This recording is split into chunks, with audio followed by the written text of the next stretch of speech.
I'm Erin Hayes, 26 years old, the dependable one in my family, always picking up the pieces in our Marietta home just outside Atlanta. I've spent years pouring my heart and savings into keeping my family afloat bills, groceries, you name it, while they fawned over my younger sister, their gold nugget. At a family dinner, the air thick with tension, Mom leaned in, her voice sharp. "You'll never compare to my gold nugget," she said, nodding toward my sister, who smirked with contempt. My chest tightened, but I didn't flinch. I stood, forced a smile, and said, "Then take care of yourselves." I walked out, the door slamming behind me. A week later, Mom's voice cracked over the phone. "Desperate, help us. We can't." I cut her off, cold as ice. Sell your gold nugget. What happened next flipped our family upside down, and I wasn't the one picking up the pieces anymore. If you've ever been taken for granted by family, drop your story in the comments. I'm reading everyone. Smash that like button, subscribe, and hit the bell to see how this drama unfolds. You won't believe what they did next. It all started when I was 22, fresh out of college in Atlanta. I landed my first freelance marketing gig, pulling in just enough to cover my small apartment rent. My parents' house in Marietta felt like a second home, but things were shifting. Dad's construction job had hit a rough patch with fewer projects coming in, and Mom's part-time retail shifts weren't cutting it. One afternoon, Mom called, her voice strained. The car had broken down on the way to work, a faulty transmission that would cost $500 to fix. She didn't ask outright, but the hint was clear. I wired the money that same day, figuring it was a one-time thing to keep her commuting. Aunt Cynthia dropped by the house that weekend while I was visiting. She saw me handing Mom the receipt and patted my back. "You're so dependable, Erin," she said with a nod. It felt good at first, like I was stepping up as the older daughter, but soon the requests piled on. Dad needed help with his blood pressure meds after a doctor visit, $200 for the copay since their insurance had gaps. I covered it, dipping into my freelance earnings. Gas bills followed. $80 every few weeks because the old heater in their Marietta place guzzled fuel during Georgia winters. As months turned into a year, it became routine. I'd get texts midweek. "Fridge is looking empty. Can you spot us 100 for groceries?" I'd send it through the app, adding notes like, "For the basics." Meanwhile, Jamie started showing up with news stuff, a fresh phone case. Concert tickets, things Mom and Dad brushed off as her little treats. I didn't connect the dots yet, but it stung when I'd skip my own coffee runs to save cash. One evening, after wiring $300 for their water bill spike from a leaky pipe, I drove over to help Dad patch it myself, tools in hand.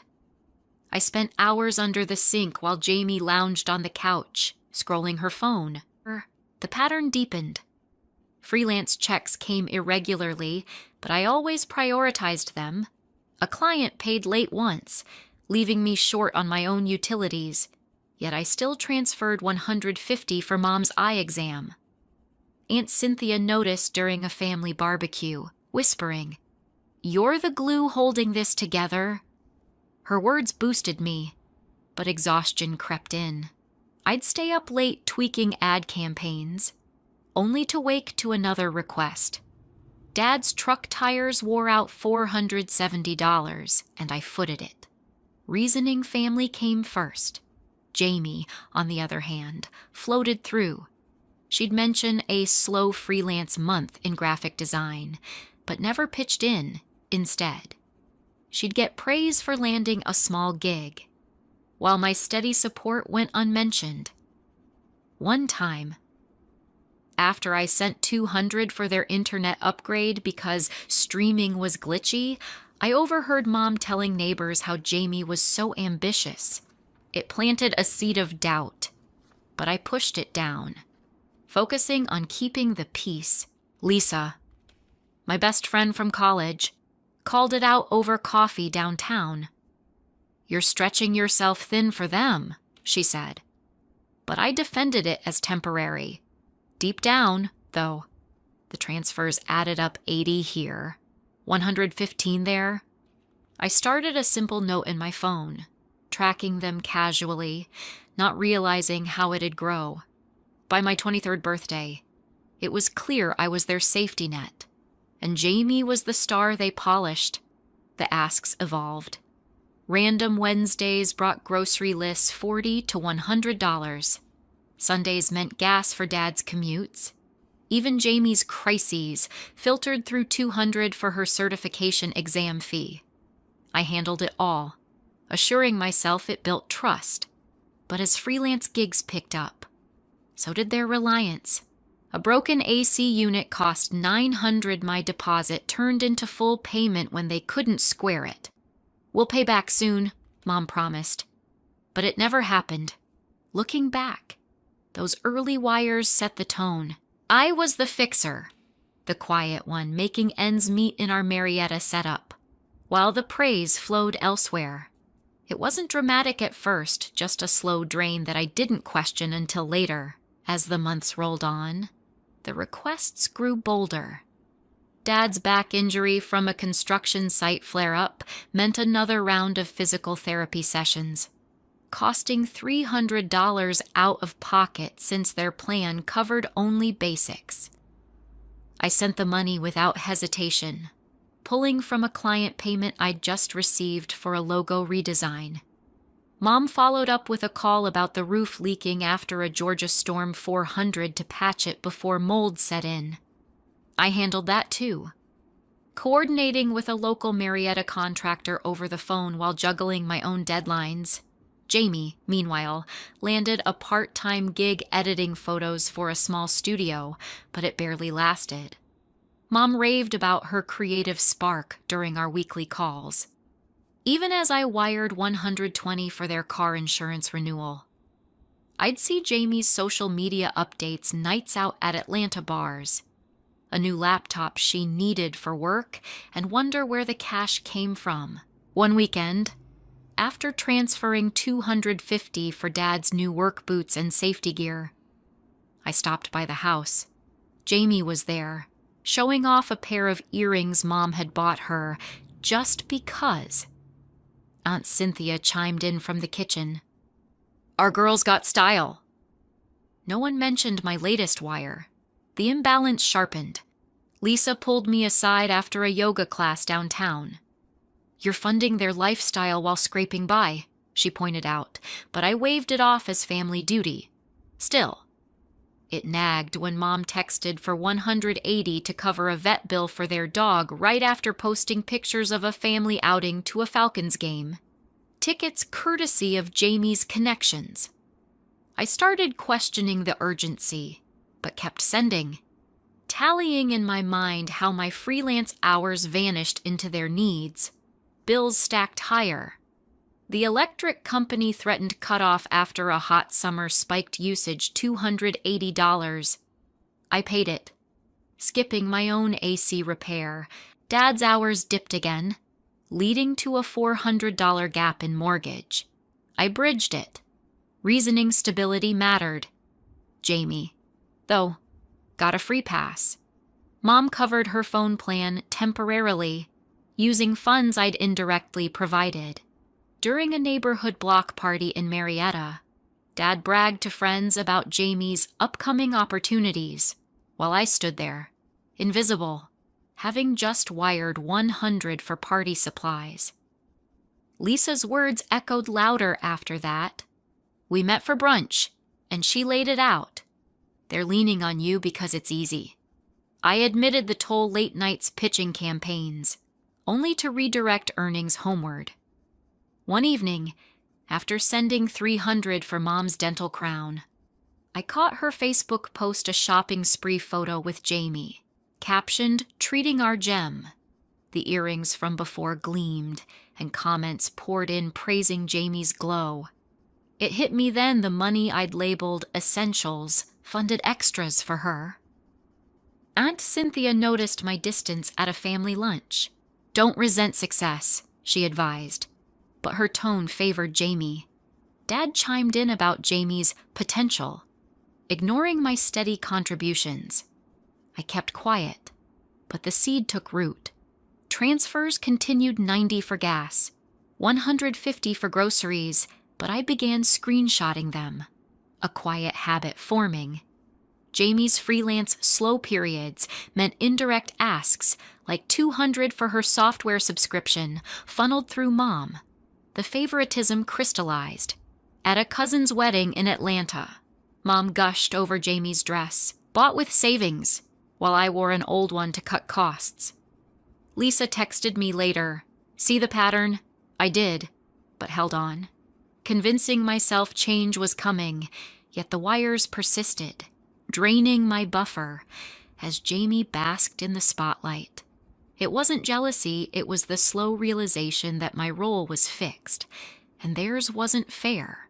By my 25th birthday, the weight of their expectations had settled in. I was still the one wiring money, keeping the Marietta house running, while my sister basked in their praise. That Sunday, we gathered for a family dinner at Mom and Dad's place. The table was set with fried chicken and collards, a spread I'd chipped in $50 for the groceries. Jamie sat across, scrolling her phone, her new earrings catching the light. Mom fussed over her, adjusting a napkin, while Dad sipped his sweet tea, barely glancing my way. Aunt Cynthia, visiting from across town, chatted about local gossip. The conversation turned to Jamie's latest big break, a freelance design pitch she hadn't even submitted. Mom beamed. "She's our gold nugget, always shining," she said, her voice warm with pride. Jamie smirked, not looking up from her screen. My stomach twisted, but I kept my fork moving, chewing slowly. Dad nodded. "She's going places," Aunt Cynthia added. "You should be proud of her." Aaron. The room felt smaller, their words a quiet jab at my years of grinding to keep them afloat. I tried to shift the topic, mentioning a new client I'd landed for a marketing campaign. Mom cut me off. "That's nice, but Jamie's got real vision." Jamie's smirk widened, a silent taunt. My pulse quickened. I'd wired $300 just that week for their water heater repair, yet here they were, lifting her up. Dad leaned back, his voice casual but sharp. "Aaron, you'll never compare to our gold nugget." The table went quiet. Aunt Cynthia chuckled softly, as if it were a joke. Mom's eyes flicked to me, daring me to react. My chest burned. Every transfer flashing through my mind, thousands over years, my savings drained for their bills. I set my fork down, hands steady. "If she's so golden," I said, my voice low, "then take care of yourselves." I stood, my chair scraping the hardwood. Jamie's smirk faltered, Mom's face hardened. "Don't be dramatic." "Aaron," she snapped. Aunt Cynthia reached out, her tone soothing but patronizing. "Honey, don't take it so personally." Dad just stared at his plate, silent as always. I grabbed my purse, keys jangling. "I've been carrying you all for years," I said, looking at Mom. "If Jamie's your star, let her shine." I walked out, the door slamming behind me, the sound sharp in the Marietta evening. My hands shook as I climbed into my car, the weight of their words still heavy. I'd spent years believing I could earn their respect, but that dinner stripped it bare. They'd never see me. Back at my apartment, I sat on my couch, staring at my phone, the screenshots I'd started saving every transfer. Every note felt heavier now. I opened my laptop, pulling up a spreadsheet I'd ignored too long. I wasn't ready to confront them fully, but something had shifted. Lisa texted, checking in. "You okay after that dinner?" she asked.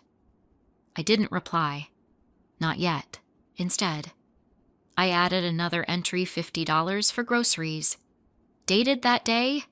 The tally was climbing. A quiet record of my role. Driving through Atlanta that night, I passed the glow of downtown. The city felt alive, but I felt hollowed out. Their voices echoed Mom's praise for Jamie, Dad's cutting remark, Aunt Cynthia's dismissal. I wasn't jealous. I was done being invisible. The dinner wasn't just a moment, it was the breaking point. I'd given everything, and they'd thrown it back in my face. My fingers hovered over my banking app, the urge to send another wire fading. For the first time, I wondered what would happen if I stopped.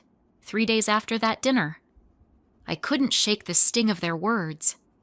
I drove back to the Marietta house, my laptop tucked under my arm, a spreadsheet open with every transfer I'd sent, years of payments laid bare. Mom answered the door, her face tight, expecting an apology. Dad sat at the kitchen table, flipping through bills. Jamie lounged in the living room, earbuds in, oblivious. Aunt Cynthia was there, stirring tea, her eyes wary. I set my laptop on the counter. "We need to talk," I said, my voice steady. Mom folded her arms. "About what, your tantrum?" I opened the spreadsheet, turning the screen toward them. "This, $26,000. That's what I've sent you since I was 22, mortgage gaps, medical bills, insurance, you name it."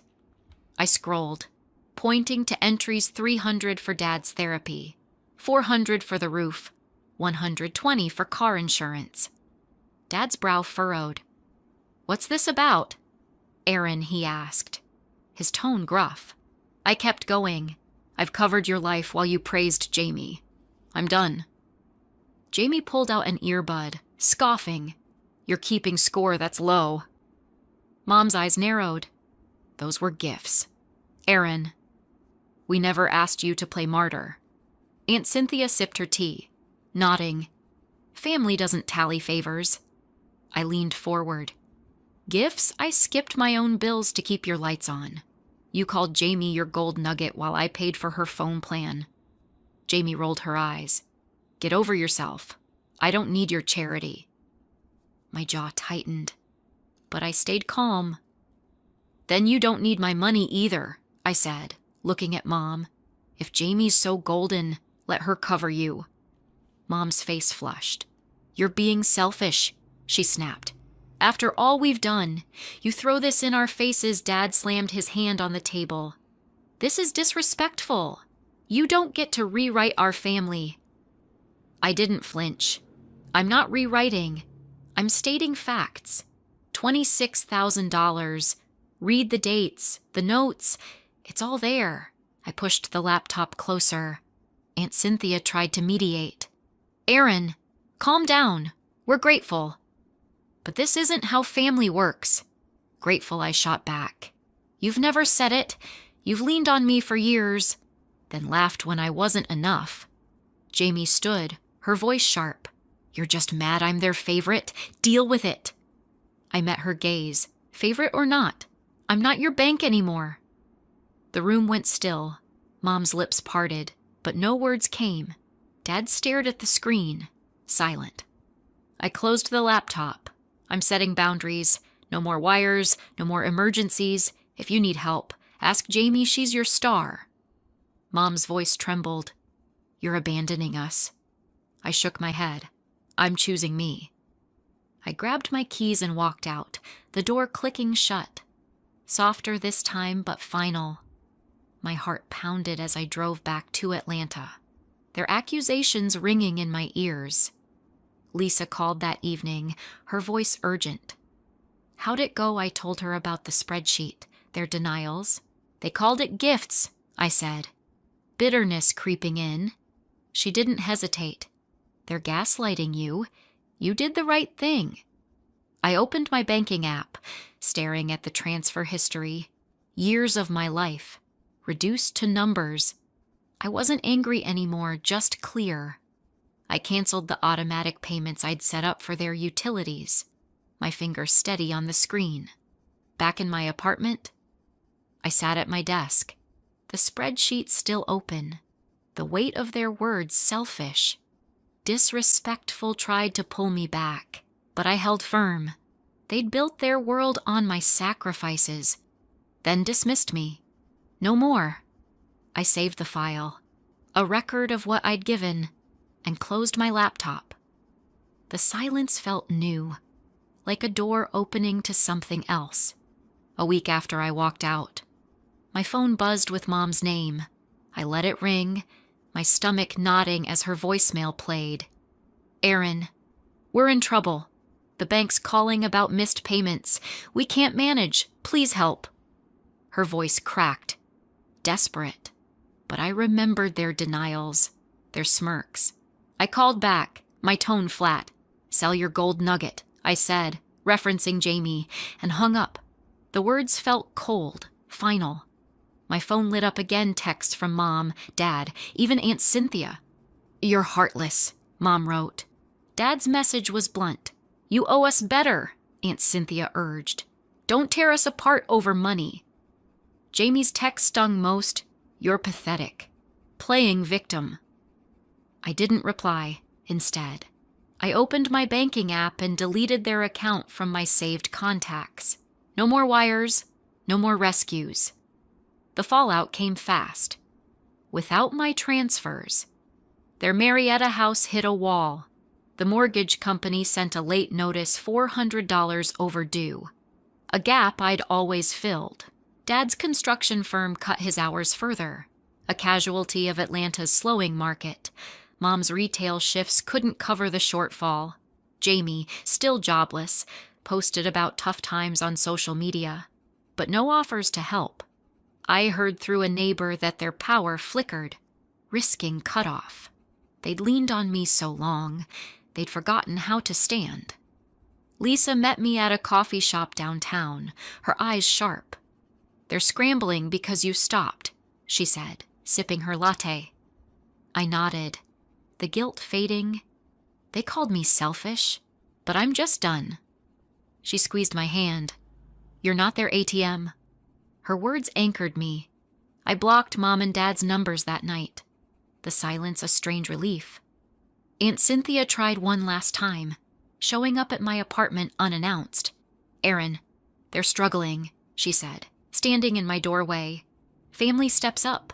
I crossed my arms. I stepped up for years. "Where was Jamie?" She sighed, deflecting. "She's trying. You know that." I shook my head, then let her try harder. I closed the door, my resolve firm. The community started noticing. At a Marietta grocery store, I ran into Mrs. Thompson, a neighbor who'd always liked Mom's holiday parties. "Heard your folks are behind on bills," she said, her tone soft but curious. I shrugged, keeping it vague. "They'll figure it out." Word spread fast in our tight-knit suburb. Friends stopped inviting Mom to book club, blaming her for family drama. Jamie's posts got fewer likes, her golden shine dimming. I kept my distance, focusing on my freelance work. A new client contract came through, a $500 deposit for a local boutique's ad campaign. I deposited it into my savings, not theirs, for the first time. I paid my own phone bill without checking their needs first. Lisa noticed the change. "You're lighter," she said over brunch, grinning. I smiled back, feeling it too. Mom tried calling from a new number a few days later, her voice frantic. "Aaron, we're drowning. The bank's threatening foreclosure." I stayed calm. "Sell your gold nugget," I repeated, and blocked the number. Jamie messaged me on a friend's account, accusing me of abandoning them. "You think you're better than us," she wrote. I didn't respond. Their chaos wasn't mine to fix. The reality hit them hard. Dad took a side gig driving rideshare, long hours for little pay. Mom sold her old jewelry at a pawn shop, something she'd once bragged about keeping. Jamie applied for retail jobs, her freelance dreams on hold. Their world, built on my support, was cracking, and I wasn't there to patch it. Back in my apartment, I opened my laptop, the spreadsheet untouched. It wasn't about keeping score anymore, it was proof I'd given enough. I closed it, ready to move forward. My life finally my own, months after cutting them off. I stood in my Atlanta apartment, sunlight streaming through the window. My life felt like mine again. I'd landed a steady contract with a local brewery, designing their social media campaign for $800 a month. The money went to my rent, groceries, and a new pair of running shoes, small wins I hadn't allowed myself before. I started therapy, meeting a counselor downtown who helped me untangle years of guilt from responsibility. Lisa joined me for coffee every Saturday, her laughter grounding me as I rebuilt. My family's world unraveled without my support. Dad's rideshare gig barely covered gas, let alone their overdue mortgage. Mom took extra shifts at a discount store, but the math didn't add up. They sold their dining room table, the one I'd bought a tablecloth for, to a neighbor for quick cash. Jamie, no longer their gold nugget, faced rejections from retail jobs and moved to a cramped apartment in Decatur. Her freelance dreams stalled. Word got around Marietta's tight-knit streets. Neighbors whispered about Mom's missed payments, and their annual barbecue went unhosted. A first in years. Friends stopped calling, tired of their excuses. I didn't check their social media anymore. Lisa kept me updated, forwarding a post where Jamie complained about betrayal. I shrugged it off. My focus was on my work, pitching logos, crafting ads, building a portfolio that felt like a fresh start. One evening, I met a new client at a midtown cafe, a bookstore owner who loved my mock-up. She paid $700 up front, more than I'd kept for myself in months back when I was their lifeline. Therapy sessions peeled back layers. You gave to prove your worth, my counselor said, and I nodded, seeing it clearly. I'd thought love meant emptying my pockets, but it had only emptied me. Now, I set boundaries, saying no without explaining. Lisa cheered me on, calling it my new superpower. One weekend, I joined a hiking group in Piedmont Park, my steps lighter on the trails. I bought a small plant for my apartment, a splash of green that felt like hope. I didn't hear from Mom or Dad directly. A cousin mentioned they'd moved to a smaller rental on the edge of Marietta, their credit shot from missed payments. Jamie sent one last message through a mutual friend's phone, accusing me of ruining their lives. "You're selfish," she wrote. I deleted it. No response needed. Their struggles weren't my fault. They'd built a house of cards on my sacrifices. And it collapsed without me. My life grew fuller. I landed a contract with a tech startup, a $1,000 project for their rebranding. I celebrated with Lisa at a taco stand, the first time I'd splurged without guilt. My apartment became a home, books on the shelf, a rug from a local market, sketches pinned to the wall. I wasn't rich, but I was free. Marietta's gossip faded, and I didn't care what they said. My worth wasn't tied to their approval anymore. The lesson sank deep. You can't pour yourself into people who don't see you. I'd given years, dollars, and pieces of myself, thinking it'd earn their love. It didn't. Cutting them off wasn't about revenge. It was about choosing me. If you're carrying someone else's load, know this: your value isn't in what you give, but in who you are. Don't let family or anyone dim your light to lift theirs.